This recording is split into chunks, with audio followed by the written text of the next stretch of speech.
Eu já fiz meus testes usando a ZBlaze Meteor e vou dizer nesse vídeo aqui quais foram as minhas impressões e se essa Smart Band aqui realmente pode ou não bater de frente contra marcas como Xiaomi e Huawei.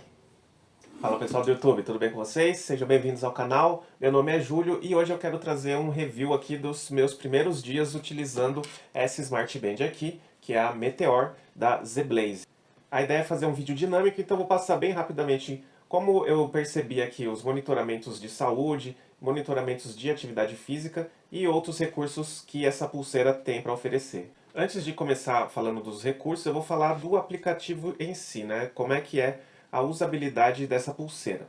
Bom, uma coisa que eu percebi é que várias marcas de smartbands e smartwatch lá da China, eles devem compartilhar o mesmo tipo de software, de aplicativo para controlar as funcionalidades. Tanto é que você pode pegar várias marcas diferentes, como iWow, essa ZBlaze. Eu fiz vídeo aqui também falando da HW. Então, várias dessas marcas, elas têm um perfil bem parecido de layout. Então, eles devem ter um padrão lá, um software padrão, que cada marca vai lá e faz alguma customização. E, no geral, não é uma aplicação muito bonita de se ver. Não é nem pela questão de qualidade de tela. Aqui, no caso, essa Smart Band tem uma tela TFT que não é da melhor qualidade, embora, apesar disso, ela tem uma boa visibilidade até, nível de brilho vai até 5. Contra a luz do sol você vai sofrer um pouco, mesmo no máximo de visibilidade, no máximo de brilho, mas o que eu quero dizer é que não é muito polido esse sistema. Então, as letras, né, elas ficam um pouco feias. Tem uma questão também de traduções, ele suporta idioma em português, mas as traduções muitas vezes são bem esquisitas. Então, por exemplo, em vez de passos, vai estar escrito pés. Tem umas coisas assim que é meio... Aqui, degrau. Então, você clica aqui no degrau, ele vai te mostrar os seus passos, as suas calorias queimadas, quanto que você andou no dia. Mas degrau, nada a ver. Então, tem esses pontos que não são tão polidos assim. Então, visualmente não é tão legal. Mas a touch funciona bem, mas se você preza ali por ter uma imagem melhor, um refinamento, por exemplo, nos ícones, nas informações como elas aparecem aqui no visor do seu relógio, esse modelo aqui e geralmente essas marcas chinesas com preço mais baixo, elas vão entregar o mesmo tipo de qualidade que não é 100%. Agora falando um pouco sobre o desempenho dos monitoramentos de saúde da ZBlaze aqui, Meteor, essa pulseira aqui ela possui monitoramentos de frequência cardíaca, oxigenação no sangue.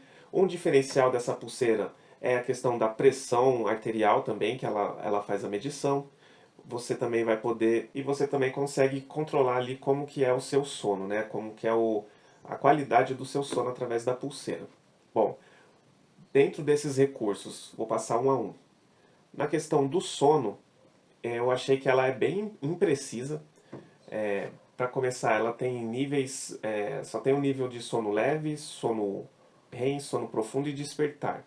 Então, se você comparar com outras marcas, como exemplo Huawei ou a Xiaomi, você vai ter um monitoramento mais preciso com níveis diferentes de sono. E no monitoramento em si, eu percebi que essa aqui, a ZBlaze, ela começou a monitorar o sono a partir do horário que eu fui dormir realmente, mas o despertar dela ficou bem diferente. Ela mostrou que eu despertei mais de meia hora antes de ter realmente despertado, e isso eu estava dormindo mesmo, não é aquela coisa de ficar acordado, mas estar na cama. Não, eu já estava dormindo ainda e ela falou que eu estava acordado.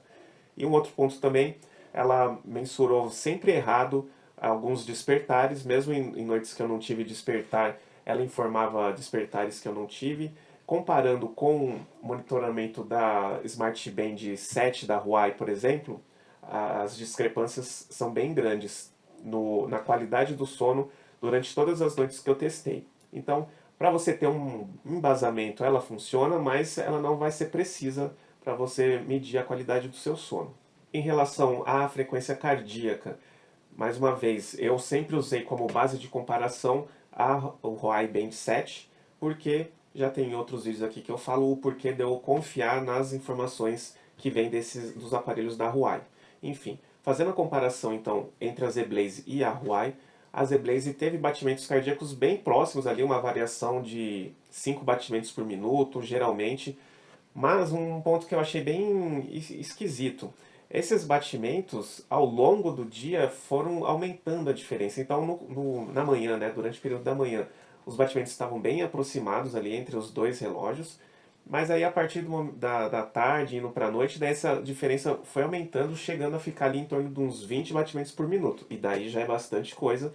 Eu não sei o porquê dessa imprecisão ao longo do tempo, mas foi o que aconteceu e o que eu percebi usando a Z-Blaze.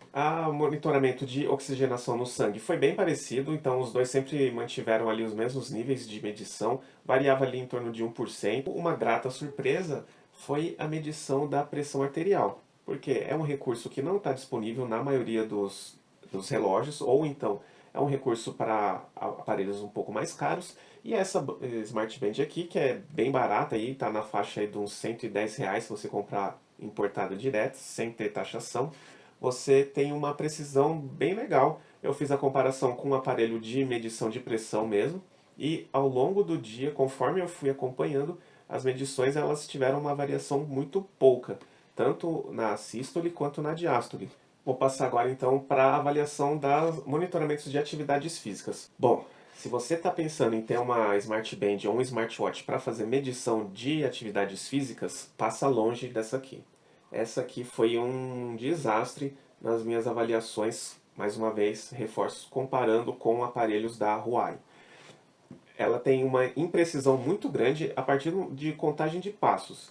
Na contagem de passos, chegava no final do dia, a diferença chegava a ser de 500, 600 passos de um aparelho para o outro, da Z-Blaze para a Huawei. E então não é uma fonte confiável de informação. Eu fiz também um teste fazendo a contagem manual com um contador e dando os passos com a pulseira, num período curto de tempo, né? Em torno ali de 400 a 500 passos. Ali a diferença já começou a aparecer. No contador mostrava 100 passos a menos do que a pulseira estava mostrando. Então ela acaba roubando aí na contagem de passos, e isso foi algo que eu percebi não só fazendo a contagem manual, como comparando com outras pulseiras, com outra pulseira também. Então a contagem de passos é bem ruim. E falando do monitoramento de atividades físicas, fiz atividades usando dois relógios ao mesmo tempo e foi uma diferença absurda. Embora a Z-Blaze, continue mostrando a frequência cardíaca muito parecida com a Huawei, no contador de calorias, por exemplo, a diferença foi absurda. É mais de 20 vezes a diferença de uma para outra. E considerando o meu histórico aí de fazer as medições das minhas atividades, que não costumam ser muito diferentes, com certeza a Z-Blaze é que estava mostrando um dado incorreto. Você fazer atividade física, musculação por mais de 1 hora e mostrar que você queimou 50, 60 calorias, chega a ser ridículo, né? Então, se você está pensando em ter um aparelho desse aqui para fazer monitoramento de atividades, não vá pela Z-Blaze. E como eu falei também, outros aparelhos de outras marcas chinesas vão seguir o mesmo protocolo. Quando eu testei aqui a HW também tive essa mesma dificuldade. É uma medição muito ruim em relação à sua queima calórica e monitoramento de atividades no geral. Então, assim, para resumir, Z-Blaze Meteor é uma boa opção de compra? Eu diria que não. O único ponto que eu realmente encontrei favorável aqui foi a medição da pressão arterial, que foi bem precisa, e você pode ter esse monitoramento ali fácil para você ao longo do dia, mas de resto nada entrega melhor ou parecido com outras pulseiras que você pagando uma diferença às vezes mínima de 30, 40 reais você vai conseguir ter. Aqui você não tem um destaque no design, porque ele é bem simples, é uma pulseira bem comum. A tela dela é um pouco maior do que, por exemplo, da Huawei, mas é uma qualidade bem inferior, já que na Huawei nós estamos falando de uma tela AMOLED, e aqui uma tela TFT, construção em plástico, então também não tem nada de demais. A pulseira em silicone normal. Então, esse aparelho aqui não se destaca em nada e é ruim na maioria das coisas. Era isso que eu queria compartilhar com vocês, espero que tenham gostado. Deixa um like nesse vídeo se te ajudou de alguma forma. E não se esqueça de se inscrever no canal para continuar recebendo informações e notícias de tecnologia do nosso dia a dia. Muito obrigado por ter ficado até aqui e até a próxima.